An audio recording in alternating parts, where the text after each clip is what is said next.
Hey guys and welcome to my channel. Today I bring you, what if Ichigo was Naruto's brother? Ichigo left with only his brother after the Nine Tails attack, having failed to be compatible with the Nine Tails chakra for reasons unknown. His father sealed the rest of the beast within himself and died. Featuring Akatsuki Ichigo. Short time period though as Akatsuki member. Abandoned. If you guys want more what if videos such as these, make sure to hit that like button and subscribe for more. Konoha Ninja Academy. Ichigo looked at the boy 2 rows down from him and as he scrunched his face and furrowed his eyebrows, his face turning red as he tried to understand what the teacher was saying, and he just sighed. He didn't understand half the crap that the teacher told them either. What did the guy expect of them, frickin' geniuses? All he understood was that he had chakra and he didn't know how to control it properly, and that it poured out of him like an open tap running at half constantly. His chakra pouring out was understandable, he was like a beacon in that sense. In his previous life though, he wasn't sure ninjas existed, which still continued to confuse him to this day. Did he get moved to another dimension? Oh well, last thing he remembered was getting zeroed in the face stupidly trying to face off an Ajucha's class hollow while saving a little ghost girl. At least he managed to see Ishida wipe it out before he died. Going against a hollow that powerful and being powerless happened to be one of the many stupid traits he still had with him. At least he knew his family was safe, having died long before him and passed on. He'd lived a happy life and now just happened to be the spitting image he was in his previous life. Orange hair, brown eyes, and a scowl on his face. Alright class, that's it for today. Practicals will be done tomorrow, meaning everyone will get to face each other. No one will be teasing others for their fights if they lose and come last. The teacher dressed in shinobi gear said, snapping a book shut as he looked up to the class he taught, revealing his face from behind the book to be that of a young man with light brown skin and a scar across his nose. His dark brown hair tied back in a ponytail cut off just a few centimeters above the base. Class dismissed. Hi Irika-sensei. The class responded as they hurriedly packed their stuff and all rushed to the door as though Christmas was here, and nearly all of them tried to squeeze through the door at the same time. After the first student managed to escape the mass of bodies, the others soon followed, having realized yet again that it wouldn't work if they all tried to squeeze through at the same time. They were all young, so it could be excused until they were a bit older. The only ones to not have been a part of that group were a few individuals Irika was sure would become great shinobi someday. They were Sasuke, who happened to be opening a window instead, thinking that one day he would become like his great big brother Itachi Uchiha, a prodigious young teen with the ability to go far. And that was when Sasuke dropped out of the window from the 3rd floor, landing on his feet with a cry of pain, his knees buckling from the impact. He still had a bit to go before he was anywhere near his brother. Next was Shikamaru Nara of the Nara clan. Most lazy-ass clan any village could have. They wouldn't be anywhere without the women making their husbands get off their assess to do work. They tended to be extremely bright and intelligent people, although they always thought that something was a total waste of time unless it had some great importance to it. In that case it could be left until later. What a drag. Shikamaru said, sitting to his friend Shoji. Shikamaru just sat there and did nothing. Shoji Akimichi was a strange one. He didn't seem to quite have the concentration to do what he needed to do in class like Shikamaru. He tended to watch butterflies fly by and get easily distracted by them, much like Shikamaru was distracted by clouds. He was also the next head of the Akimichi clan. Not one that should be watching butterflies to pass his time by. Oh well. He seemed to know what to do though when it came to completing the task at hand. Then there was Naruto. Not the sharpest tool in the toolbox, but at least he tried. His brother, being one of the top in the class, encouraged that. He excelled in practicals, so his academics could be somewhat excused for their rather low score. That ended putting him at about halfway from the bottom. Or was it halfway from the top? No wait, it was halfway. When his brother tried to help him, he accepted only for the academic part of things, since he thought that wasn't part of being a true ninja. The practicals always ended up with Naruto in the dirt when facing him because of that. Naruto's brother Ichigo was. He was strange. He was a prodigy in the arts of taijutsu and mastered the styles taught at the academy with relative ease, remembering them for later, but then he rarely ever did use a style and settled for more of a street fighting way of doing things. Ninjutsu was a mystery to him, He failed to control chakra proficiently enough to initiate a jutsu properly just like Naruto, but he was persistent and ended up quickly mastering several jutsu at breakneck pace, greatly surprising the instructors at the academy. Chakra training was needed for the boy, and that was obvious. He wasted so much every day it was a mystery where all the energy came from. How much did he eat? Naruto and Ichigo were both sons of the deceased fourth Hokage. He would have lived if not for some abnormality in Ichigo preventing the man from sealing half of the nine-tailed fox in the boy. It was sad really. The man Minato Namikaze and his wife Kushina Uzumaki might have lived if that hadn't happened. Now neither boy had parents to look after them. That was all at the moment. All of the other children were childish as they should be except for a few shy people straying behind the large group, namely Hinata Hyuga of the Hyuga clan, the next head as well. Extremely shy for someone who was supposed to take up such an important role in the future, but nonetheless talented and extremely clumsy at the same time. Apartment complex. Hey Naruto, you need any help with your homework? Ichigo asked his blonde-haired brother, who just nodded tiredly as he did at the end of every day in academy. It hurt his head, as he liked to say often enough. Yeah, well, don't expect much. I had a hard time understanding it as well, Ichigo said, pulling out a set of apartment keys and slotted them in the keyhole to the room he and his brother lived in. Damn, it was small. The tiny apartment barely counted as a living space. The kitchen was well worn and probably past its use by date, but it still functioned well enough for Ichigo to teach himself how to cook a relatively good meal. He managed to burn them enough times to learn from his mistakes. Yuzu would probably still say what he made was an abomination, but he still thought it tasted pretty good compared to what his cooking used to be like. Ichigo set down his scrolls on his bed and picked up one before reading through it to mesmerize what he and Naruto were going to go through so he could help explain things even if he didn't completely understand what came out of his brother's mouth. He still caught the general gist of it after enough times of going through it. Naruto hated theory and only tried to do it so he could keep up with his more intelligent brother. Other times he'd just run around Konoha making pranks, the latest one having been the painting of the Hokage monuments. He still had to clean them off, but that could wait until morning when the weekend started and they didn't have academy to go to. Hey Ichigo. Naruto called from the kitchen, sure you don't want ramen? An immediate yes was his reply. You sure, 'cause I think this is the last of I. Naruto trailed off, it's gone bad and something's been eating it. Told you to put it somewhere more secure where the rats wouldn't find it. Ichigo said back to Naruto, who wouldn't be any wiser that it was actually Ichigo that made them go bad. But you wouldn't let me put it in the fridge. Naruto whined. It's packaged food. It doesn't need to be in the fridge, besides it looks like you're finally going to have a ramen-free night. Ichigo heard Naruto huff at that. Sometime later. So Chitara's Naruto stopped when Ichigo moved to correct him yet again.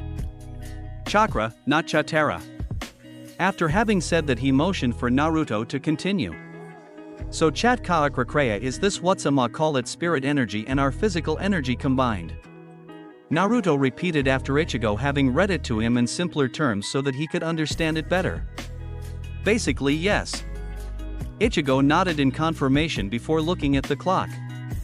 It was 10:30. Probably time they went to sleep, otherwise Naruto won't be awake in time to clean the Hokage monument. It's time to stop for now. You need to be able to clean the monument by tomorrow if you don't want to be told to do more chores free of charge. Naruto looked at the clock as well, confirming that it was in fact time for them to go to bed. Ichigo used to never go to sleep straight away. He tossed and turned in his bed before falling asleep and then sometimes cried in his sleep. In the morning he'd wake up and pretend nothing had ever happened, even though he'd been approached by Sarutobi, the current Hokage, having been pulled back into duty as the third after the fourth died, several times, the Anbu having reported his sleeping patterns to the old man as they continued to watch over the two boys.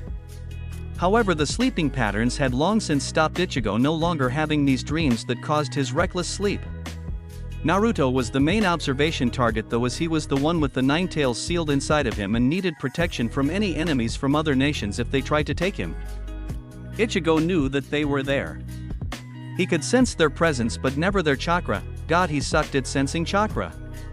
But then again, no one really knew how to in the elemental nations except for the few rare gifted people with natural sensory abilities. Far less people than what he was accustomed to. It only made his job as being a ninja and stealth master all the easier, as he had been slightly trained in the stealth force by recommendation of Yaruchi. Well, not really recommendation, more like she forced him to. For some reason he thought that the stealth commander had a crush on him of sorts when he arrived, because he thought she wasn't training him quite the same as the rest of the squad. But then again, it might be his imagination, and Yaruchi asked her to. Night. Ichigo said to Naruto, who in return said the same to Ichigo. A short black-haired girl stood at the front entrance to the village hidden in the leaves, two jonin standing beside her, and just smirked a little when she looked at all the hidden ninjas that stood in the shadows, their chakra signatures giving themselves away no matter how hard they tried to suppress them. They didn't know she could see them, but they who she was. She supposedly was a little girl that had been found wandering the forests in the land of fire, her parents having supposedly died when they tried to protect her Fr Nin. These particular Nin were from the land of wind, and due to the alliance agreement between the two villages, the hidden sand village and the hidden leaf village, ninjas from had been notified to take care of these Nin. Flashback.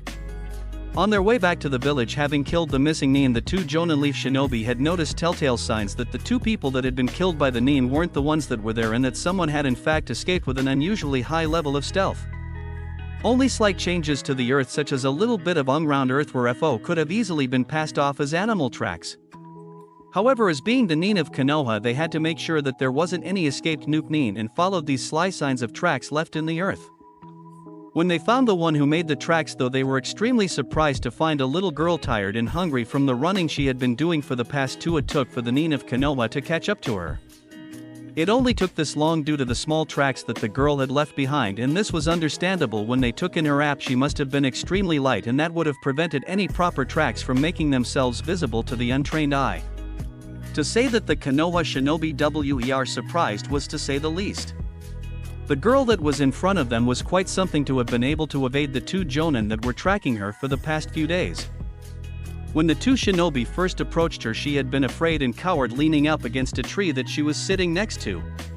However, what came next when she closed her waiting for her final moments was a surprise to her.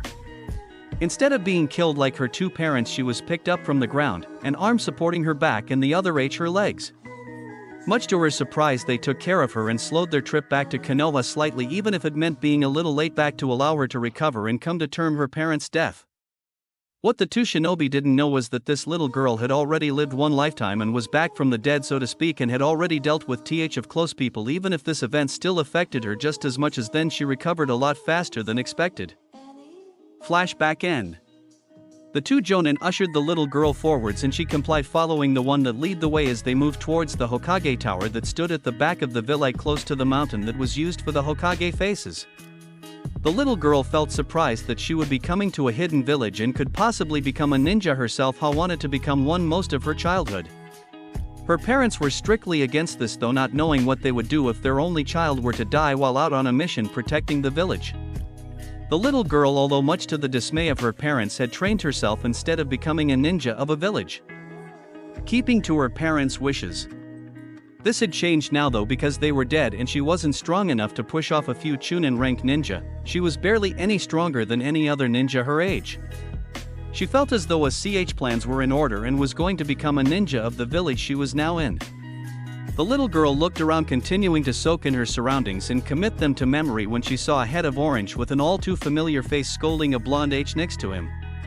The face of one person that was hard to forget, especially when in her previous life she had had a crush on this particular person, although as to whether or not it same person was another thing altogether. She'd find out later anyway, was the thought she held as she continued to follow the two ninja to the Hokage tower with a barely not blush on her face. Hokage office.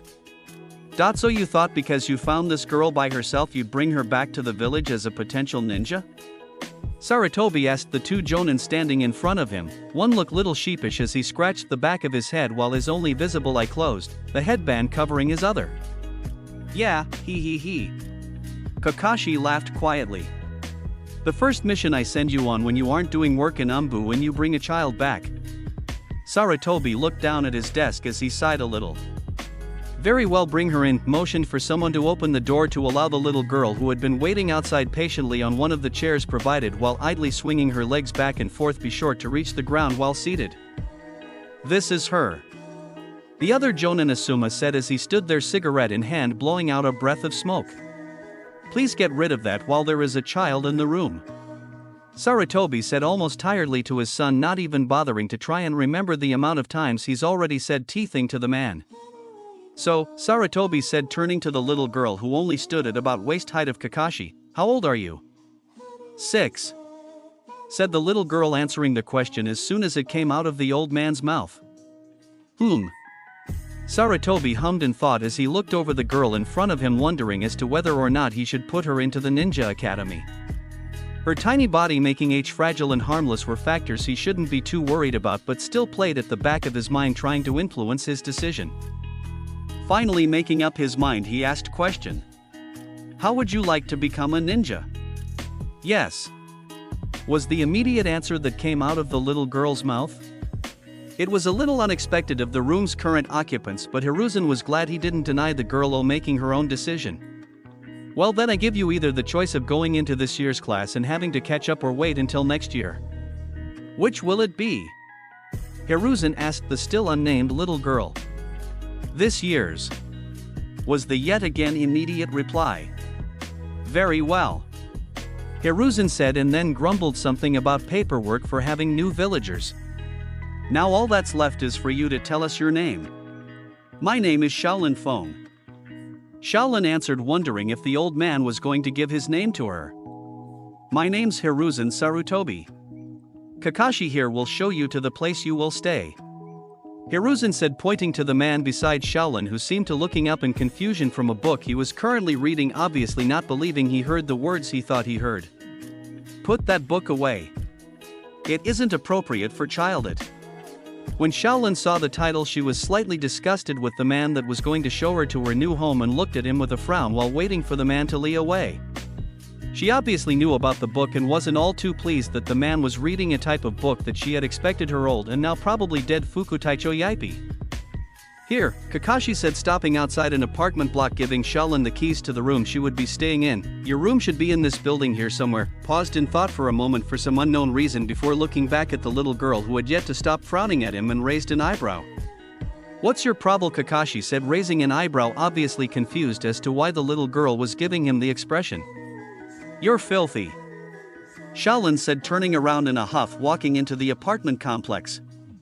Kakashi just stood there for a solid minute, trying to convince himself that the little girl hadn't just said what he thought she said. No, she couldn't possibly know what he was could she? Kakashi's thoughts stopped there, however, as Shaolin exited the apartment complex and walked past him. Obviously having ignored him, she walked towards the shopping district. She would need to buy things if she were to go the night without starving. She also silently hoped that she'd run into the orange-haired boy she saw earlier. Sometime later, much to Shaolin's dismay, she didn't run into the orange-haired boy.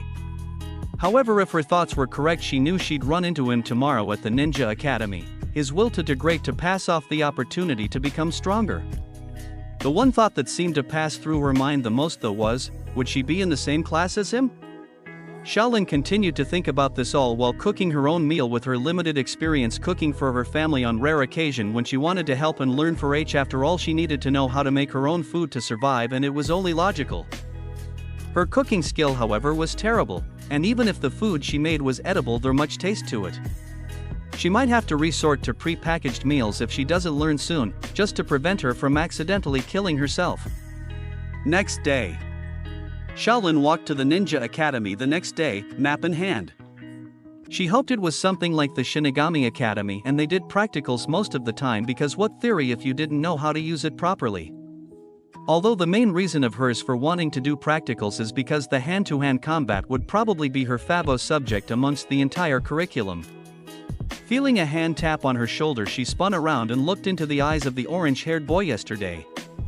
Ichigo looked at her and saw an almost exact replica of the SE squad captain. The same navy blue hair braided in 2 strands down her back, and the rest cut short halfway down her neck except for the hair that framed her face, which only stretched just down past her chin. She wore black pants and sandals, the pants being somewhat similar to the shihakusho she wore during her time as a Shinigami Taicho, just the gap in the side exposing her thighs. Her shirt was covered in a yellow and black pattern. Ichigo? Shaolin said and saw the boy's eyes widen slightly. She went to say more but was silenced when he placed a hand over her mouth and shook his head, drawing confusion the surrounding adults who were taking their children to the academy. Soifan? Ichigo whispered back to her, confirming that he was in fact the person she thought he was. The same boy that had barely any control over his power that leaked Kan into the surrounding environment. Shaolin reached up and pulled away the hand that was still covering her mouth, much to Ichigo's embarrassment, having forgotten what he was doing. My name's actually Shao, it was just changed to that when I entered on Mitsukido. So no new N. Ichigo trailed off, looking around him, realizing that they had stopped walking. We should finish this later. Ichigo heard a snicker come from the usually emotional person. Perhaps having a family that cared for her changed that. Hey, no laughing. Ichigo crossed his arms, scowling at Shaolin. Still a strawberry. Shaolin laughed. Ichigo's eye twitched. We'll talk later. He ground out as he turned and continued walking up to the academy gates. Shaolin, however, caught up and walked at his pace beside H, who was the blonde kid yesterday. Shaolin said, dropping the previous subject. I now have a brother. Ichigo said, slightly shocking the girl next to him as they entered the academy gates. He's not that smart either, so I have to do most of the stuff that's stressing for him, like not getting ripped off at the shops. Revelation aside, Shaolin asked another question, to which Ichigo just smirked. What are we doing today, you ask? Well, today we're doing practicals, which mainly involves fight hand-to-hand combat. I'm sure you'll beat everyone except me. Challenge accepted. Shaolin said, smirking. Academy classroom. Alright, class. Irika said, raising his voice, just managing to make the class go quiet as they sat in their chairs chatting amongst each other. Irika thought it was strange that have to raise his voice as much, but shrugged it off as he continued to speak to the class. Today we have a new addition to the class. You may come in now. Irika said, and while the door slid open, the entire class watched in a silence that Irika wasn't accustomed to and could only hope that it stayed like this. In came a little girl that was slightly shorter than a majority of and stood in the center at the front of the room. Her eyes quickly surveying all of the children in front of her.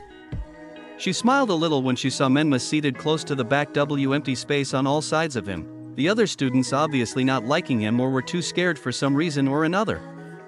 My name is Shaolin Feng.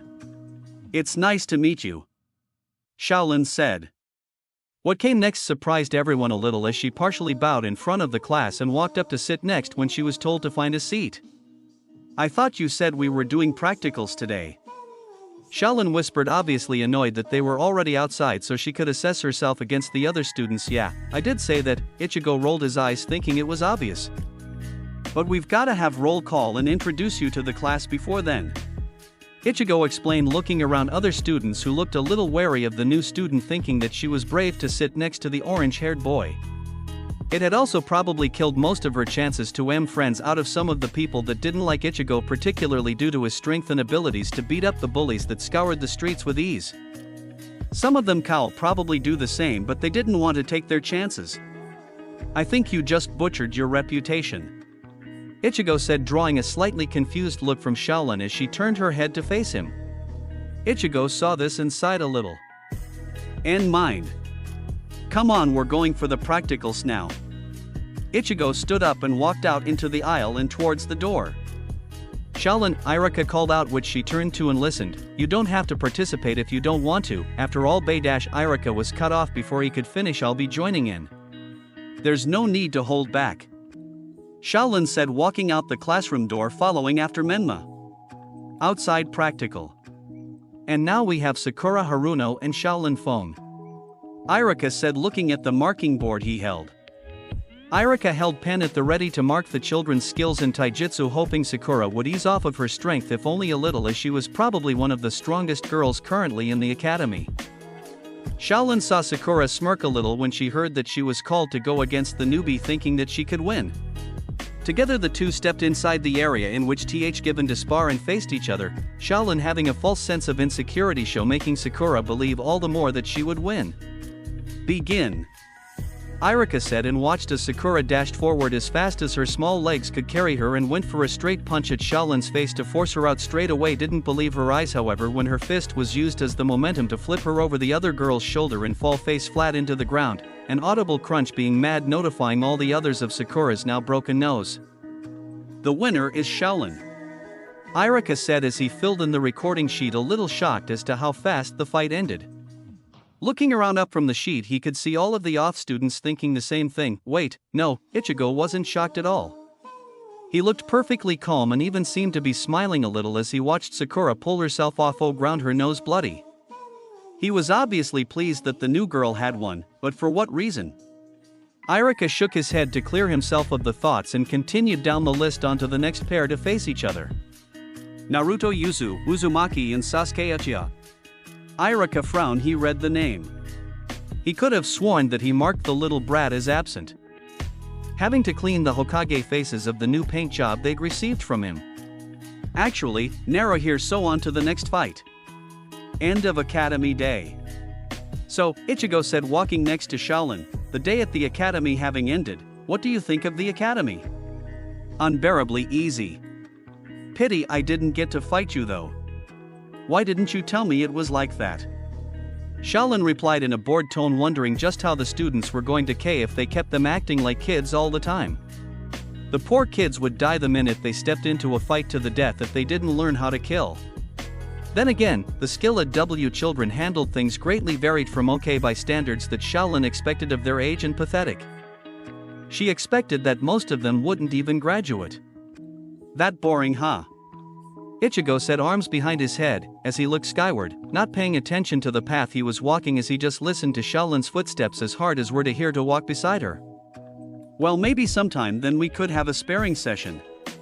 They didn't exactly allow the boys to go against the girls at the academy until we older, even as stupid as that is. They need the experience and they don't have it. I agree, and yes, I'd like to have a sparring match sometime.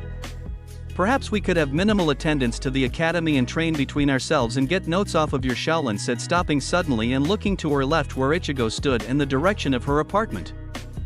Ah, that might not be such a good idea.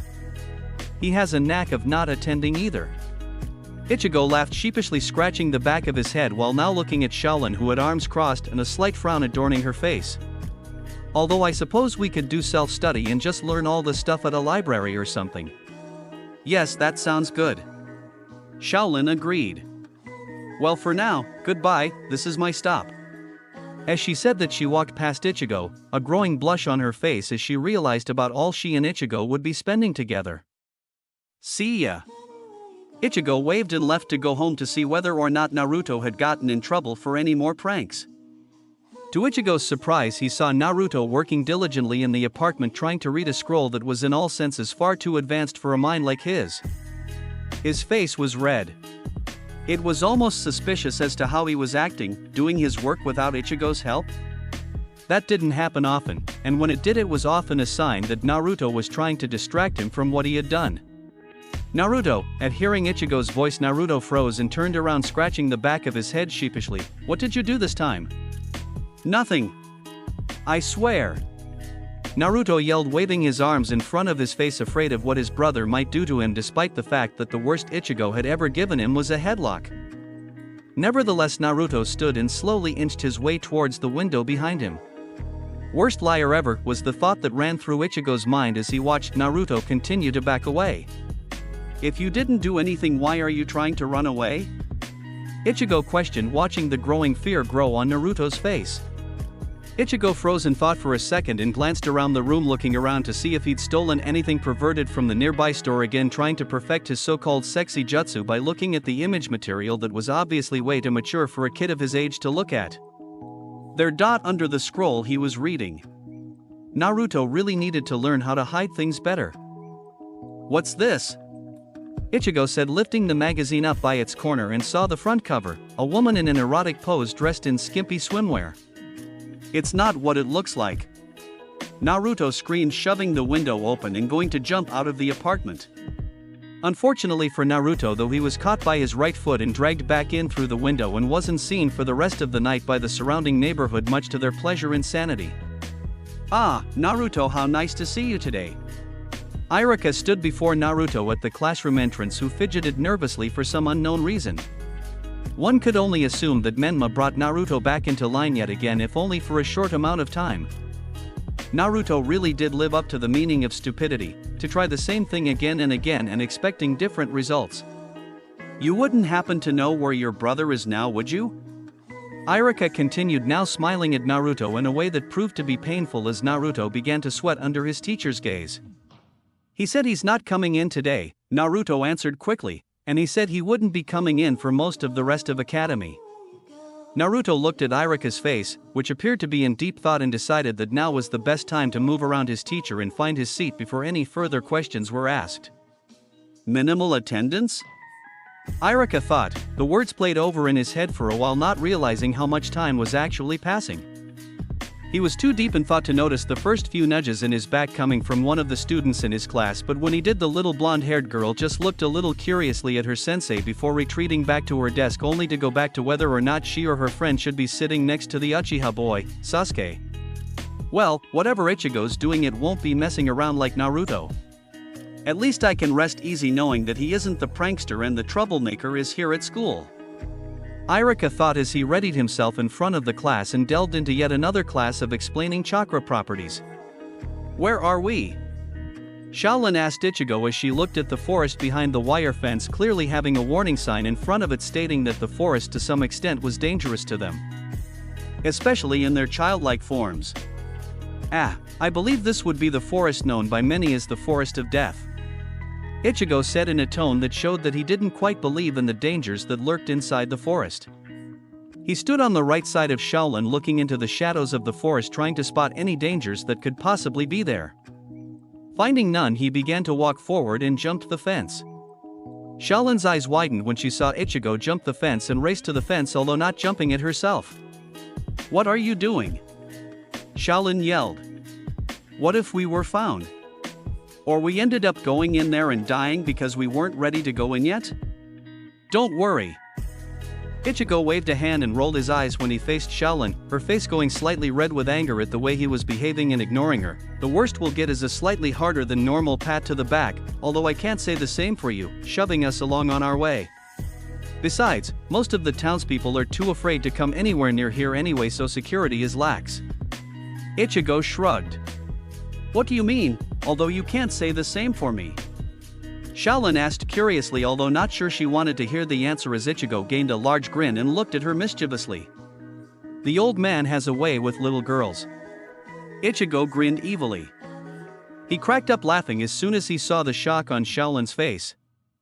Her mouth agape, face white, and her eyes threatening to roll to the back of her head as her vision became spotted black for a second as she almost fainted. Upon realizing that Ichigo was laughing his ass off and probably gaining unwanted attention from within the forest, Shaolin jumped over the fence and punched him in the face, knocking him back onto his back. What was that for? Ichigo cried in shock, his right hand cupping his now swelling red right cheek while his eyes slightly teared up. He supported himself on his left elbow while lying down on his back. Ichigo began to crawl back instantly as he saw the furious look on Shaolin's face, afraid of what she might do to him while she began her approach. You were making fun of me. Shaolin growled as she lifted Ichigo up by the collar of his shirt. And we are not going in there. Shaolin motioned in towards the forest steps. Now come on. Shaolin dragged Ichigo by his collar towards the fence and she let go to jump over. Ichigo just followed her, afraid of what might ensue if he didn't. I was telling a half-truth, Ichigo said from behind Shaolin, who was walking further away from the forest to gain distance between them as well as Ichigo. She stopped, however, when she heard this and turned around to face Ichigo. The old man has a scrying orb that he supposedly uses to look over the citizens of Konoha, but Naruto, and I know he uses it to watch the girls in the public baths. You can see the guilt on his face when you say it to him. He tries to deny it. Filthy. Shaolin seated quietly, crossing her arms, and thought of the disgusting yet somehow kind man she'd spoken to not just 2 days ago. I'm sure that you're going to think that about a few people. Ichigo muttered under his breath, having heard what Shaolin said about Hiruzen. Perhaps somewhere else for training then? Ichigo asked. No. Not today. We'll find a different place tomorrow. For now we'll just train here," Shaolin said, her mood recovering. "We'll start with a simple spar at first to see whether or not you've forgotten anything about fighting properly while against those little children. After that, we'll just do fitness training for some time until we want to see how far we've progressed." "Alright then. Let's begin," Ichigo said and charged forward instantly and stopping just before Shaolin, his right fist out behind him already swinging forwards with the momentum of his run to strengthen it. Shaolin just anticipated this and moved to her right a little in a slight skip, kicking off of the ground with her left foot and connected with Ichigo's gut. Ichigo, however, had already realized the carelessness of his move and had already tensed for impact to lighten the load. When the hit connected, Ichigo let out a slight grunt and was pushed back a meter or so. Shaolin finished her spin landing with her back facing Ichigo and jumped forwards at feeling Ichigo move in to strike again. Turning around, Shaolin found herself having dodged another punch, this time from Ichigo's left fist. Ichigo didn't stop there, however, as he jumped forwards with his right leg raised to the side to come around and strike Shaolin on her unguarded left side.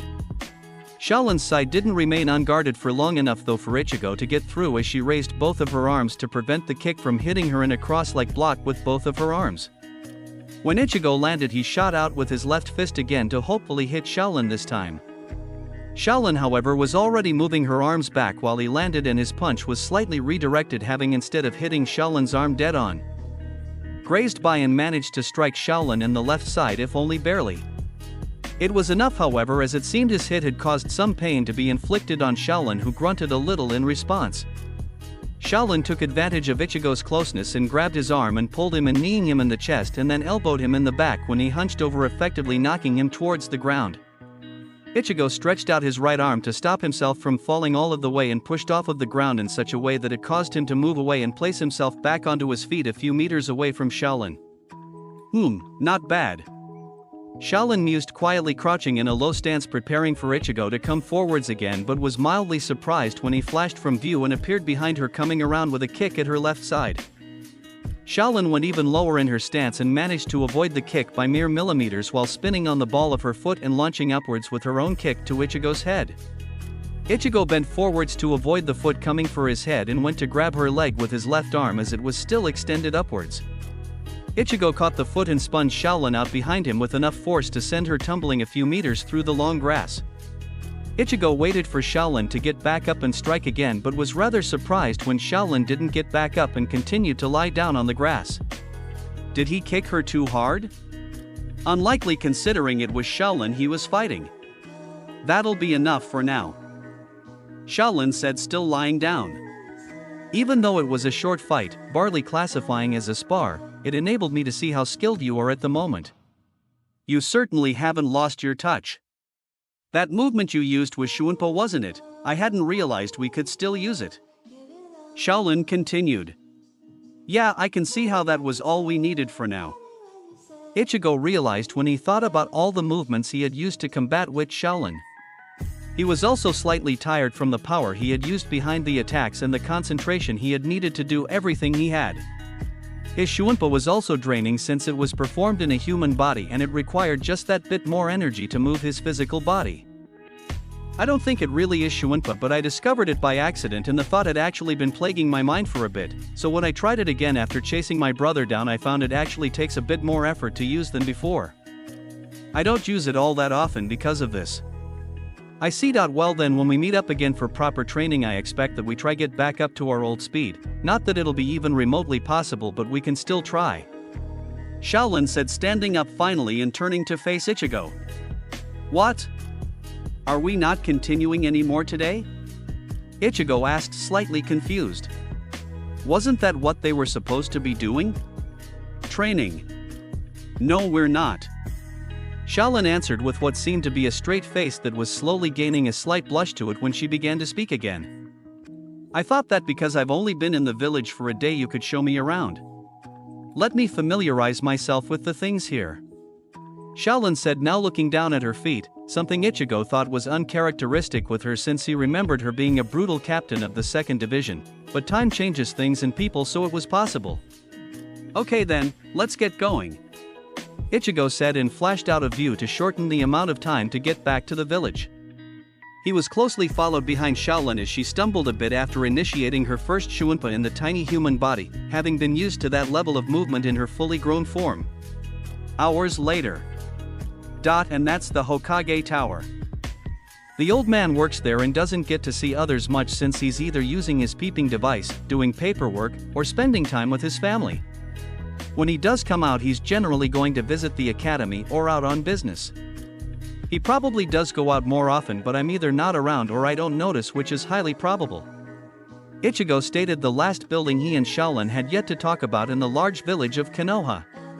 TSK, how are you supposed to become a ninja, who use stealth mind you, if you can't even sense the enemy approaching? Shaolin asked, raising an eyebrow while still looking at the building in front of her, slightly reminded of what Ichigo had told her. Most ninja can't sense chakra.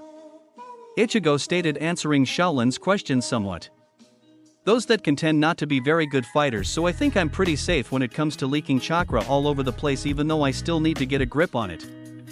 But then again, if someone is close enough and you're releasing just enough chakra, even those that aren't sensors will be able to feel the chakra in the air. So that makes me some sort of super soldier then? Shaolin smirked to herself, crossing her arms, since she was not only able to fight competently but also sense chakra signatures. Shaolin huffed slightly at the ninja's inability to sense chakra. Seriously, what were they then?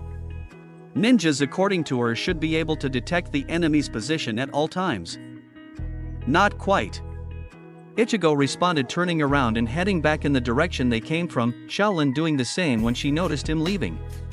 There are a few others that are capable of the same thing. The Hyugas have an ability to increase their ocular capacity to see chakra, and almost all of them are capable of sensing it to an extent, since their fighting style requires extremely high control in sensing the emission points on your body, namely the chakra points.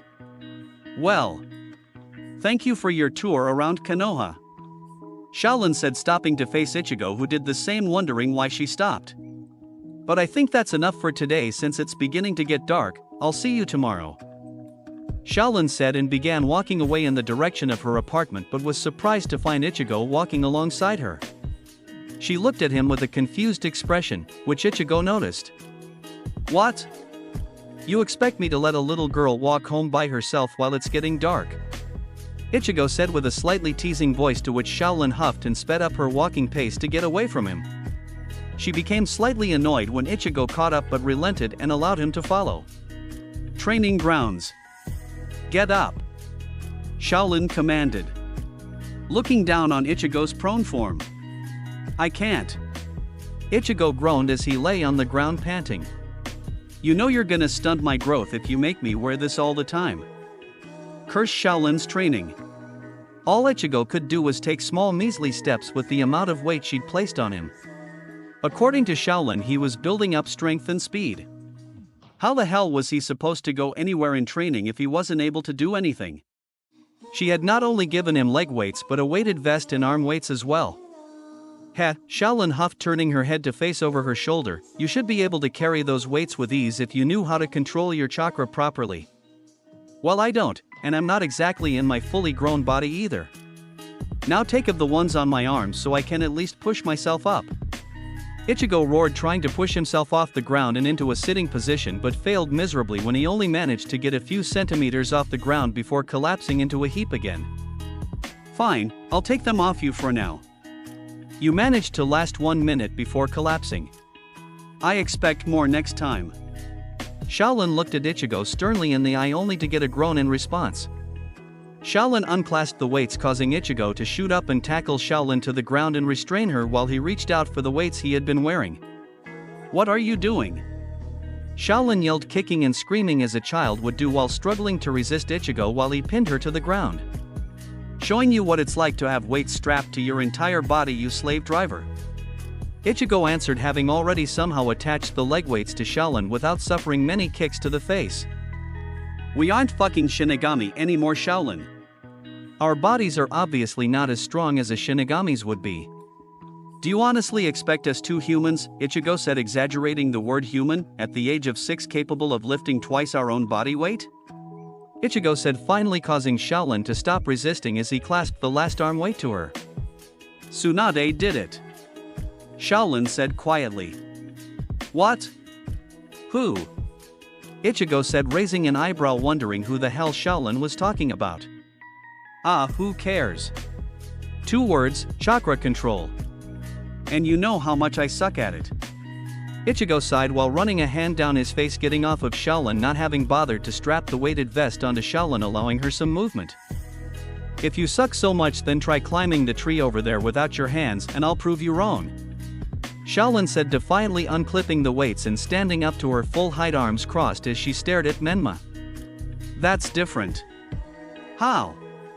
It just is. I can send and concentrate a little chakra at my feet. Whoop-dee-doo. Ichigo said with a slight tone of annoyance at Shaolin's persistence. That shows that you at least have some control. Shaolin replied, appearing unfazed by Ichigo's rudeness. Now all you need to do is improve it. You can still bulk up muscle if that's what you're worried about. Now we're finished for the day. Shaolin said with a slightly disappointed tone to her voice. Whatever. I'm going to go work on something anyway. Ichigo said, turning around and walking off, away from the training grounds that they had decided to use. Nighttime, Menma/Naruto's apartment. Seals, seals, seals, Ichigo repeated to himself as he looked through the various ceiling scrolls before him while he sat in his apartment that would possibly help out with his little problem, the problem being his chakra leakage. Now if he could just find a solution, it just might help. Damn it! Ichigo shouted, throwing the scrolls into the air around him. Where the hell am I supposed to find something to help me? Ichigo threw himself onto his back and stared at the ceiling, not sure of what to do. It was then that something seemed to pick up the wind in the enclosed environment of the apartment, but disappeared just as quickly as it came, confusing Ichigo greatly as he sat back up, looking around, only catching a glimpse of black clothing flutter past his window as the moonlight shone throughout the night. Ichigo sighed and began looking again when something caught his eye, causing slight interest that only grew when he finally saw what was written on the scroll. Not quite what I was looking for, but it's probably 10 times better. Now if I combine this with... Next day. Ichigo sat in the open clearing that he and Shaolin had decided to make their training grounds. Fortunately, the grounds weren't currently in use by any other squads and hadn't been for quite some time. So it was safe for now. Right now his appearance seemed unchanged, at least from behind. If one were to see him standing, they would see a noticeable difference in his appearance. His upper forearms now sported black X-like markings that wrapped around on both sides. On his hands there were 4 elongated diamond-shaped black marks that extended from his wrist to his knuckles along the bone line. His legs were the same, having black X-shaped markings on his calves and shins. Although his chest was covered by his shirt, he also had another large black X there on his chest. Since when were you so good at suppressing your chakra? A childlike voice sounded out from within the midst of some trees. The person's voice was revealed to be Shaolin's as she stepped out into the clearing. Since last night. Ichigo replied with a slight grin as he turned his head to look her in the eyes with a grin. Ichigo stood and revealed the markings on his body to Shaolin, whose eyes widened slightly in comprehension of what Ichigo had done to himself. I thought to myself, well, if I suck so much at chakra control and I'm leaking it all the time, why not store the excess somewhere so I can use it when I'm low on energy or further increase the power of my attacks? Ichigo explained. Basically, it's gonna supercharge my taijutsu and act as chakra capacitors at the same time. The ones on my forearms are more used for blocking stuff, since I found out chakra can be used to harden the skin and bone like an Arrancar's arrow. Normally that would cause massive fatigue and even death from having to sustain it, but I figured that I just let out so much chakra that it won't really be a problem, especially since the technique will only activate in battle. You sure put a lot of thought into this. Shaolin said with a slightly raised eyebrow, containing her shock at the genius of Ichigo's idea. The hardening of the skin though, is that limited to just the parts where the markings are? No, it's just slightly stronger. Ichigo answered her question. Although I'm not sure who, but someone dumped this scroll in my room last night and that was all that I needed to get the idea. In another one that I read, it said that some old lady called Tsunade Senju used a similar technique to store her chakra in a single point. Her forehead for later use. Ichigo said, pointing to the center of his forehead, just slightly above the point between his eyebrows. I see. Shaolin closed her eyes and thought for a moment before opening them again. Does this at all help with your chakra control? Shaolin asked, hoping for the answer to be a solid yes. Maybe. At least until the tattoos are full of chakra. When that happens, the chakra will start leaking again, although not as much as before, as it will be suppressed by the natural qualities of the seals. Teach me, Shaolin demanded, staring Ichigo hard in the eyes. Oh my, what is this I hear? The great Shaolin asking for help from me. Ichigo pointed at himself innocently, earning a growl from Shaolin. Okay. Don't get your panties in a twist, a bit of humor won't do any harm. After yesterday's display, I still expect an apology. Shaolin growled. Fine, whatever I did, I'm sorry. Now here's what you do. 6 years later, Ichigo and Shaolin walked into the classroom that had been their class's place of learning for the past few years. For these two, it was easy to pass the exam they had been given for the final test and go on the road to become genin.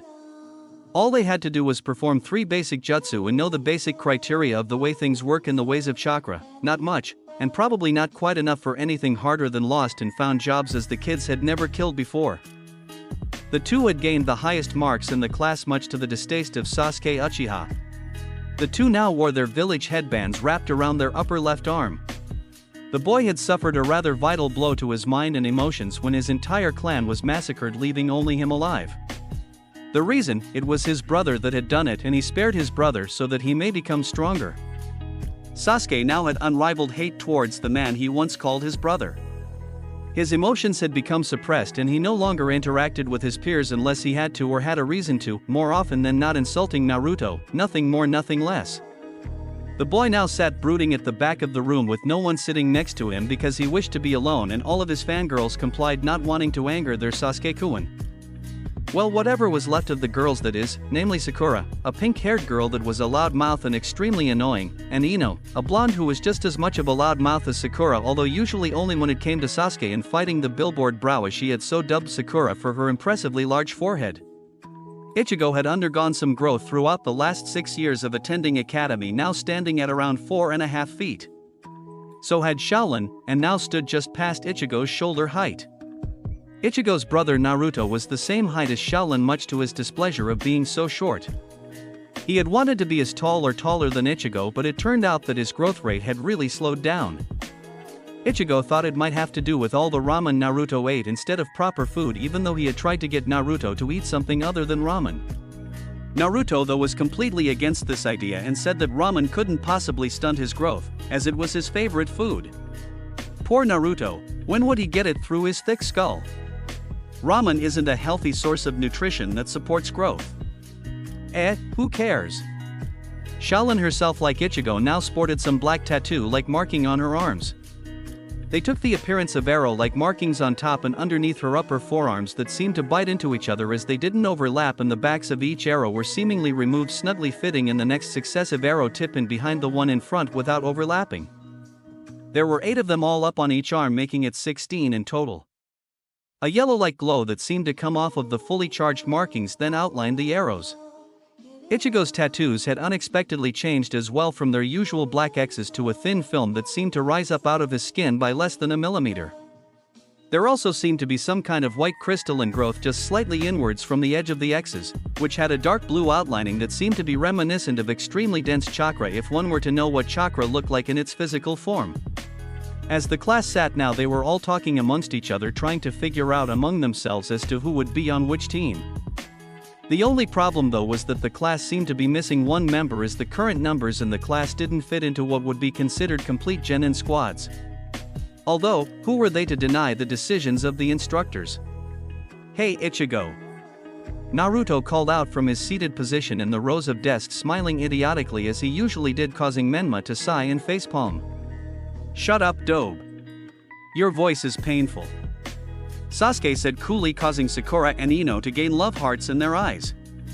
They too hated Naruto and thought that it was the best thing for their Sasuke-kun to feel the same. Not this again, were Ichigo and Shaolin's thoughts as they went to their places in the classroom. Sometime later, the class quieted down in anticipation as Irika came into the classroom, noteboard in hand with several sheets of test marks and scores, but most importantly the teams that each and every one of the room's occupants minus Irika would be assigned to for possibly the rest of their ninja careers. As your instructor for the past 6 years in. Irika began only for half the class to zone out. Not this shit again. I've already gone through one lifetime's graduation. Ichigo thought to himself as he slumped in his seat and supported his head in his right palm, his elbow on the desk while his mind idly went through all the boring crap his genin squad would have to do before they became chunin. I.go. Ichigo. Irika roared, finally catching the orange-haired boy's attention, who had instantly jumped out of his seat in shock only to have his legs catch on the desk he was sitting behind, causing them to crack and splinter somewhat and pivot him forwards and fall face flat on his desk. Irika sighed at the sight. After all, it wasn't the first time he'd caught the boy spacing out in class when uninterested with the current matters in the class. Although he thought Ichigo would have at least paid more attention to when his team was being called out. As I was saying, Ichigo, your team will be consisting of 3 individuals. Irika said, managing to make Ichigo raise an eyebrow and wonder at who the mystery members of his group would be. The members are you, Ichigo, Shaolin Phone, and Hinata Hyuga. You would already know this if you hadn't been dozing off in the middle of class. Your instructor is. Irika began, and the rest was lost to Minma as he didn't quite think he heard that correctly. Excuse me, Ichigo blinked. Could you repeat that please? I don't think I heard you correctly. Oh, so you've heard of the guy then? He creeps kids out to no end, I swear, although the guy's a genius, albeit a little insane. Your instructor's name is Urahara Keisuke. Irika said, although time seemed to slow down and the words sounded more like a slur to Ichigo as he refused to believe that that certain man was going to be his teacher once again. Ichigo promptly fainted as had Shaolin a few moments before she had heard Irika the first time, although more because of sheer disgust and horror than anything else. Irika-sensei, Hinata spoke quietly as she now stood next to the spot where they were seated. What should I do? Hinata paused for a moment before correcting herself. About Ichigo-kun and Shaolin-chan, I mean. Just leave them for now. When your instructor arrives, wake them up if they haven't already. Irika said, brushing them off carelessly and going on to resume telling the class the squad selections. Well then, a voice rang out from the room entrance. I dare say that you'll have to wake them right away, Hinata-san. Everyone turned their heads and blinked at the man who stood at the door, a little confused from his appearance. He wore a bucket hat covering most of his blonde hair. A small fringe that overshadowed his eyes while the rest stuck out under the brim of the hat he wore. He had his headband hung loosely around his neck. You do know that you're early. Irika said with a slightly annoyed tone to his voice, looking over, having stopped halfway through the next team's set of arrangements. Better than late. Urahara spoke cheerfully as he walked over to the unresponsive genin whom Hinata had tried to wake for the past few moments. Her new sensei had been standing in the room. Reaching out to grab the two, they immediately shot up and jumped away, prepared to attack, greatly surprising the rest of the room's occupants. Don't worry now. Come along. Urahara said, whipping out a fan and going through the door, but not before saying, meet me on the roof in 5. Ichigo sat bored atop the rooftop of the academy looking at Urahara, who was grinning stupidly at Ichigo and the rest of his squad, causing Shaolin to twitch in anger and Hinata to fidget with her hands while looking down at her feet, only looking up and around every few moments to only look back at her feet, showing her rather nervous behavior. Well then, Urahara said in a happy tone, so suddenly it caused Hinata to squeak a little and look up at Urahara, who never got rid of the smile on his face, only to further scare the girl. I think we can introduce ourselves now. We'll start with you, Barry-kun. Urahara looked to his left towards the orange-haired boy. Ichigo twitched at his old nickname being brought to light. However, it only served to further confuse Hinata as she tried to figure out what in the world they were talking about. Shaolin, however, only let out a slightly amused snicker, even though she was still waiting until she could give the perverted man a proper beating. My name is Ichigo Uzumaki, that is all you need to know for now. Ichigo stated, clearly not in the mood to converse with the man who was to be his sensei. Oh, I think you'll find that there is more to say later, Urahara said, cheerfully waving a fan in front of his face. However, on to the next one then, if that is all there is to say for now. If the nervous wreck would now please introduce herself. Urahara spoke while turning his head to face towards Hinata, who sat on the opposite end of the small group of genin. My name is Hinata Hyuga. I would not like to disappoint my father by failing to become a great kunoichi. Hinata said her words so quietly that the others had a little trouble hearing her. Well then Hinata-san, Urahara responded almost too cheerfully and then tilted his head so that his hat overshadowed his eyes instead of just a little bit of his forehead. I can see why they gave you to me now.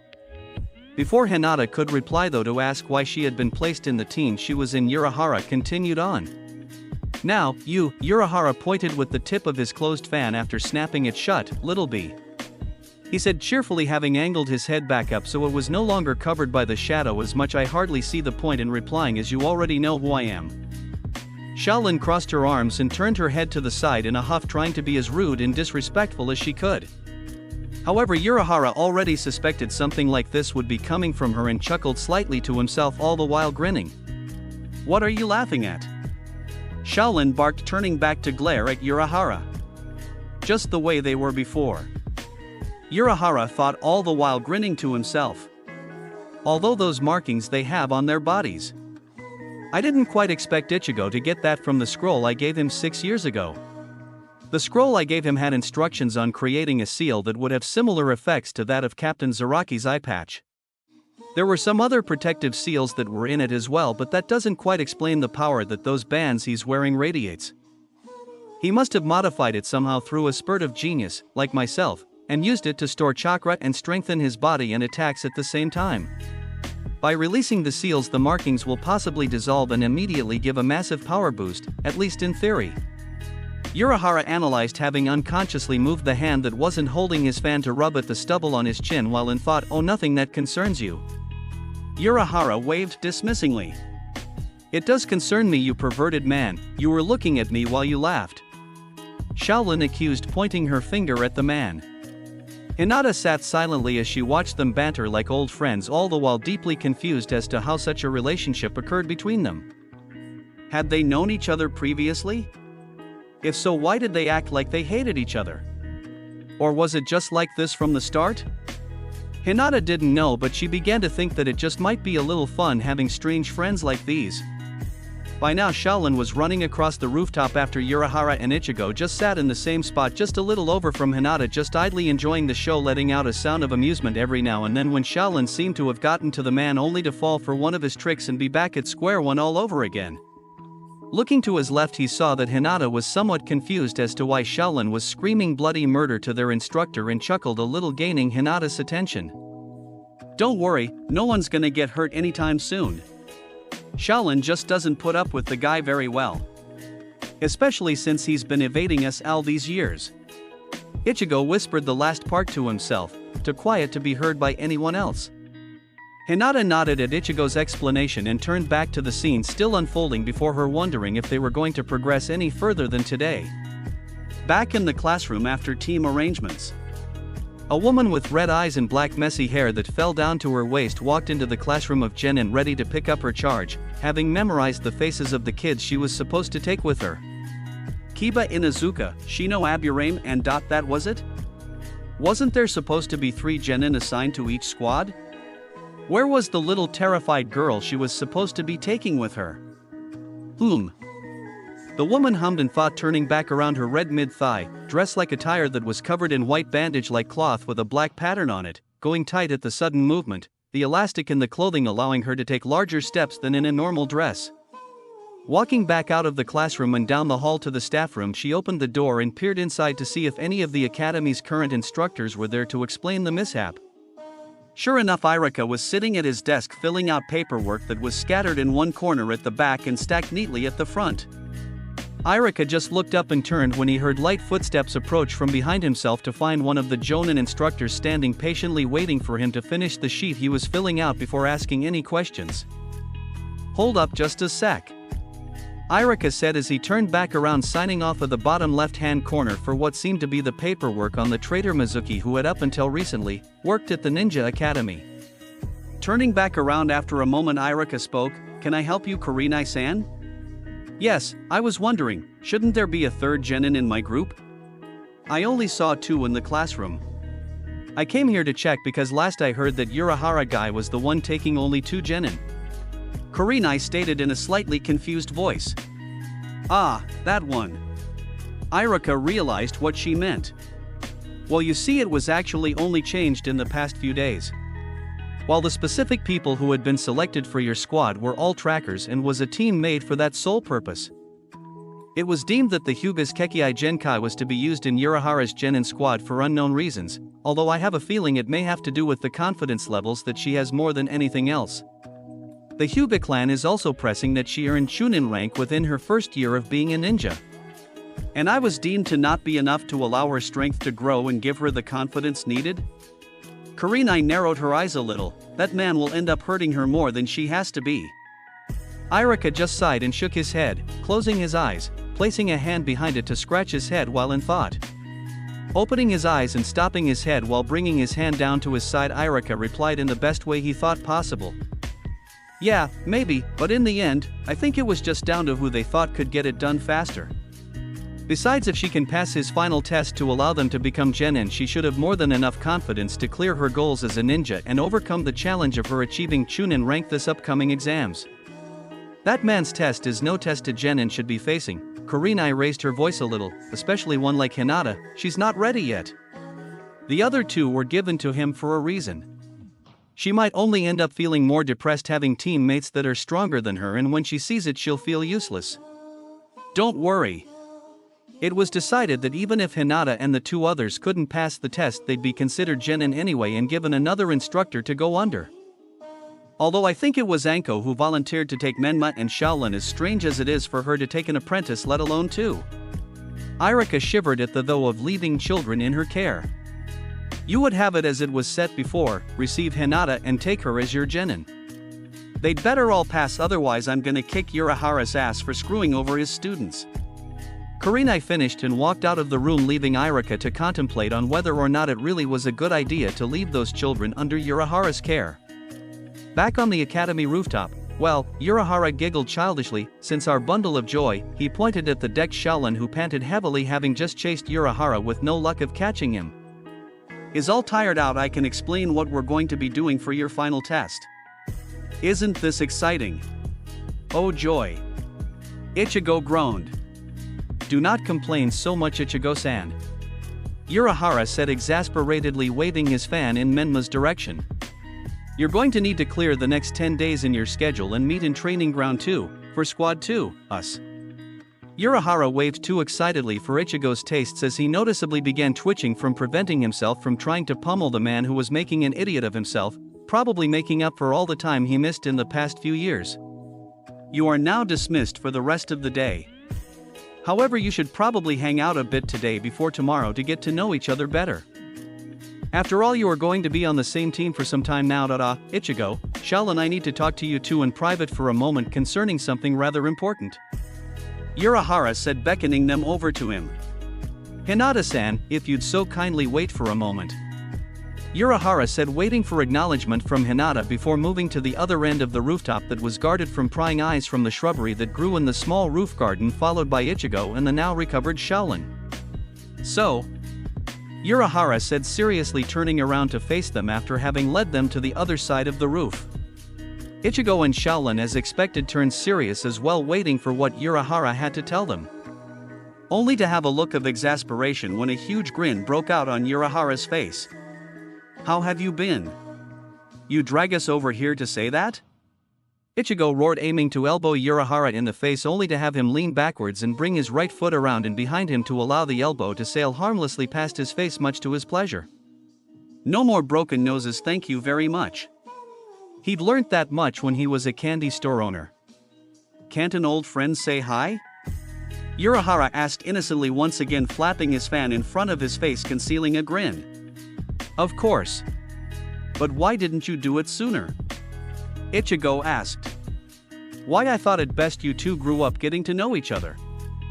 Especially with that secret Urahara began, but was cut short by a fist from Shaolin to the face, silencing him as he let out a pained groan and went to cup his nose as blood began to freely pour from it after Shaolin's fist had moved back to her side, confident that Urahara had been silenced for now.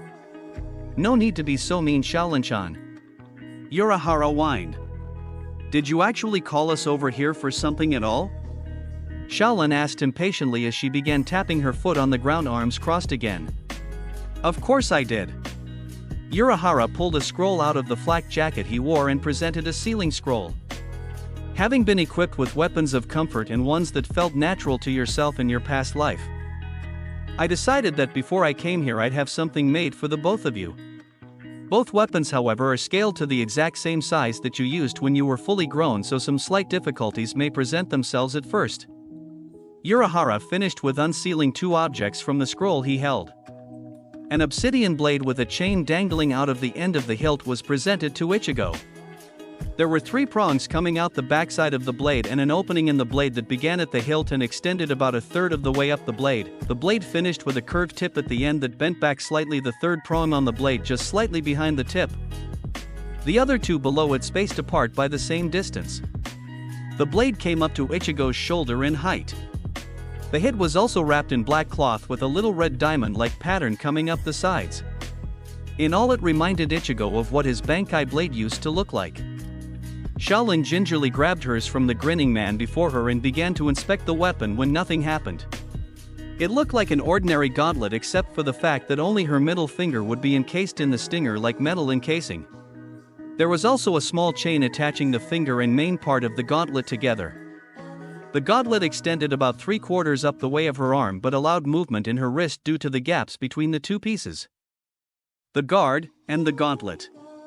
When both were done analyzing their new weapons, they turned back to Urahara a little shocked and perplexed as to why he was giving them these weapons. Besides the intention being rather obvious, they just couldn't believe that the man would do something for them unless it at least assisted him a little or was ordered from higher-ups to give them such things.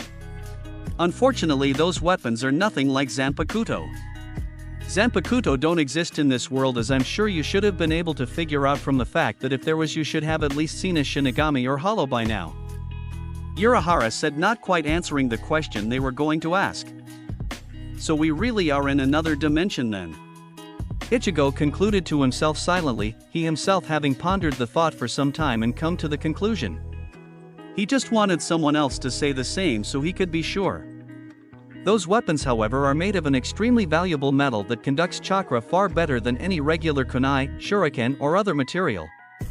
Colors mainly come in silver-like tones depending on purity of the metal, but it turns out, as I have found, that some impurities actually provide some minute increases in other stats, which don't really do anything for the weapons, allowing me to change the color and make them as close as possible to the actual weapon you wielded when we were Shinigami. Urahara explained. A blacksmith did most of the work though. Urahara whispered disappointedly, having only been there to make sure the weapons were made to perfection. The reason for me giving you these gifts is a get-together celebration for having finally found someone you know from your past life. Urahara said, raising his hands in the air dramatically, while raising his voice slightly. I hope you brought gifts, 'cause I brought mine. Ichigo and Shaolin snorted at the thought of bringing Urahara gifts to give away the thought that they didn't care. Although deep inside themselves, they were actually thinking about it. What to do? Get Urahara a gift? Maybe. They'd have to think about it first though. Sorry, we don't have one. Ichigo said apologetically, seriously thinking about getting Urahara something.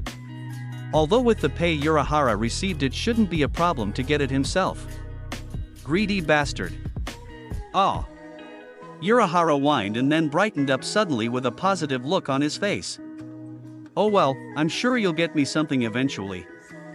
Now let's get back to our other team member, Hinata-san, shall we? Urahara said rhetorically and twirled a little to face the direction in which he wished to walk before heading off, leaving 2 dumbfounded children behind him wondering how he changed demeanor so quickly. Few hours later, shopping district. The small team of genin that consisted of Ichigo, Shaolin and Hinata had all spent the rest of the day together getting to know each other better, despite not being able to get Hinata interact much due to her shy nature and quietness of her voice. Overall, not much progress was made between the 3 except Ichigo and Shaolin, who had already known each other for quite some time. Right now Ichigo was heading back to the small apartment he shared with his brother when he came across a ninja tool store and remembered that Urahara hadn't exactly given him a sheath for his blade. Looking at the black blade he held in his left hand, the blade facing behind him, the chain jingled as though in consent, telling him to get a sheath lest he accidentally harm his friends with it. Wondering as to whether or not the store would have a sheath that would fit his blade, he entered the store despite it being close to closing time. The sound of the door chimes echoed throughout the relatively vacant ninja tool store, alerting 1010 to a customer that had come for merchandise. She sighed and looked at the clock on the wall, noting that it was 10 to 5. Just about time to close up shop. Whoever it was would be the last customer that day. The training her sensei had put her through was insane and had almost completely drained her. At the moment, the only tasks she was capable of were menial at best due to her aching muscles. "Hello!" a voice called out. Ten turned her head when she heard a scuffling noise and turned her head behind her to see her father walking down the hallway. The doors to his side as he walked down the hallway clearly labeled with weapon storage, from the kitchen where he was undoubtedly helping her mother prepare for dinner. I know that wasn't quite right. It might be more like he was trying to learn how not to burn food in case her mother was out on a ladies' night again. The last time that happened, the food had been less than tasteful, so now he was trying to learn how in case he ever had to cook for himself again. Go back inside. 10. Her father ushered, completely aware of how tired she would be due to her ninja training and preparation for this year's Chunin exams.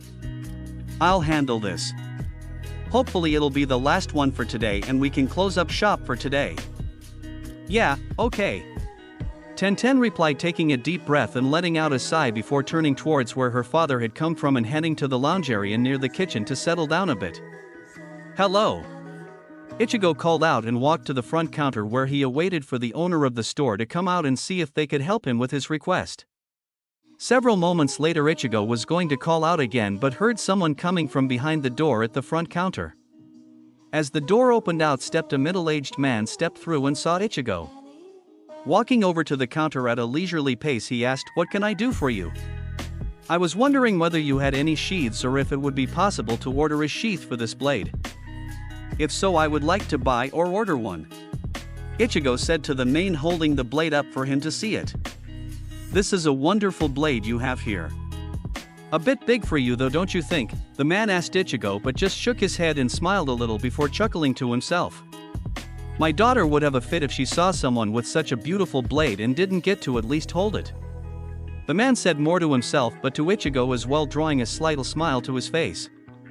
"Well, I can't say that we do have any sheaths for that blade because normally the blade comes with the sheath when bought or gained, so any spare sheaths we have lying around simply won't do, especially for a blade like that one. I'll place in an order for you and it should be back within a week, 2 tops. First though, I'll need to take some measurements so I can get the sheath right for you." "Of course." Ichigo nodded and waited patiently for the man to take the measurements of the blade before returning it to him. "I'll be back in 10 days, so if the sheath comes back before then, could you hold on to it until then?" Ichigo asked and received a nod in return before he walked out the store entrance and left to go home.